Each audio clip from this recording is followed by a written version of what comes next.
یہ جو اللہ تعالیٰ نے دنیا کی نعمتیں اور دنیا کی زینت پیدا کی ہے اور طیبات اللہ نے پیدا کیے ہیں، تو رسول اللہ صلی اللہ علیہ وسلم نے اسی بات پر وضاحت فرمائی، اور اللہ نے کہا بتاؤ لوگوں کو، قل من حرم زینت اللہ التي اخرج لعباده والطیبات من الرزق قل للذین آمنوا فی الحیاۃ الدنیا خالصا یوم القیامہ۔ یہ جو دنیا کی رونقیں ہیں، خوبصورت دنیا ہے، حلال رزق ہے، کما رہے ہو اور خوشی خوشی اپنی زندگی گزار رہے ہو، بچوں کا پیٹ پال رہے ہو اور اللہ کی نعمتوں کو آپ استعمال بھی کرتے ہیں اور پھر اللہ کا شکر بھی ادا کرتے ہیں، تو یہ کس کے لیے میں نے پیدا کیا؟ تمہارے لیے پیدا کیا میں نے۔ ہاں، دنیا میں کافر بھی شریک ہوگا اور آخرت میں صرف آپ کے لیے۔ اب ہمارے اوپر لوگ سوال کرتے ہیں کہ صاحب آج کل تو یہ چیزیں سارے کافروں کے پاس ہے، ہمارے پاس تو نہیں ہے۔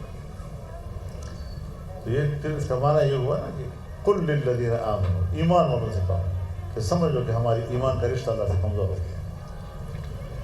جب اللہ کے ساتھ ایمان کا رشتہ کمزور ہوگا تو کفر کی دنیا ان نعمتوں پہ قابض ہو جائے گی اور ان کی حیثیت غاصب کی ہوگی۔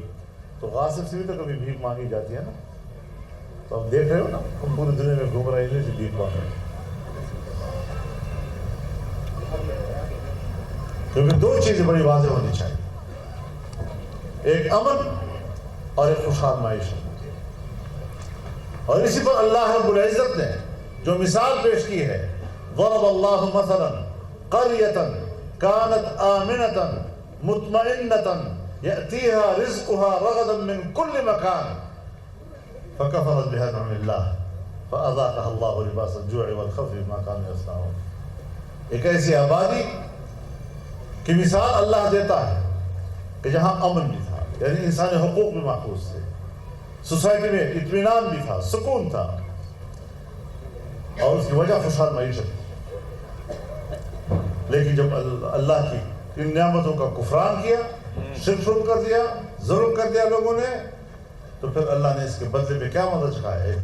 کرتے ہیں ماشاءاللہ، اور بہت بڑی خدمت ہے، کوئی آسان خدمت نہیں ہے، لیکن ختم نبوت بھی سیاست کے ذہن میں اللہ رسول نے ذکر کیا ہے کہ بنی اسرائیل کی سیاست انبیاء کرتے تھے، ایک آتا تھا دوسرا جاتا تھا، اور اب آخری سیاسی نظام میرے ہاتھ میں ہے، اب میرے بعد کوئی نبی نہیں ہو۔ اللہ ہاں، خلفاء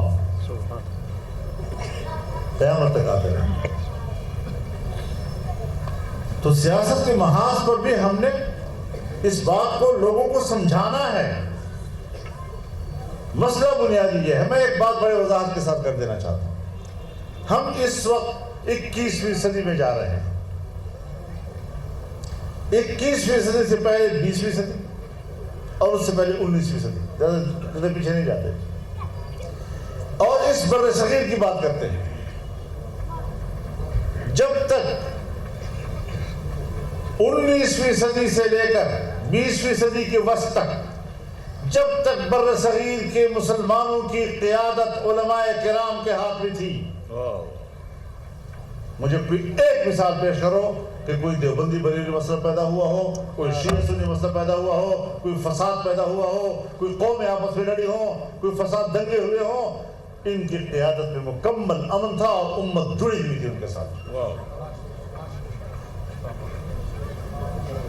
لیکن اس کے بعد پھر سیاست جن لوگوں کے ہاتھ میں آئی، آج تک خون ریزی سے ہماری جانیں چھوٹے، فتنہ و فساد، نفرتیں، لڑائیاں۔ ہم مذہبی حقیقی لوگ ہیں، جمعیت علماء اسلام کو اس لیے زیر اعتاب لایا جاتا ہے کہ وہ لوگوں کو لڑاتے کیوں نہیں ہیں۔ یہ صحیح معنوں میں سنی نہیں، ہم نے سنیت کا شناخت ختم نہیں کیا، ہم نے حنفیت کی شناخت ختم نہیں کی، ہم نے دیوبندیت کی شناخت ختم نہیں کی، اور اس کے باوجود ہم عوام میں جاتے ہیں، عوام سے بات کرتے ہیں، ہر وقت بے فکر سے بات کرتے ہیں۔ بر صغیر میں جمعیت علماء کا وجود آیا تو تمام مکاتب فکر موجود ہیں۔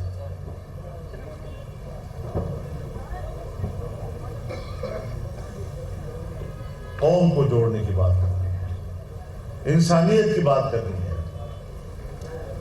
ہم نے تو اپنی دکانیں بنائی ہوئی ہیں. اب دیوبندیت بھی ایک دکان بن گئی. کسی فرقے کو گالیاں دو اور اسٹیج گرما دو، بس اس کا معنی ہے کہ آپ نے بڑی زبردست خدمت کر لی اپنے عقیدے کی. یہ طریقہ ہمارے اکابر کو نہیں آتا تھا.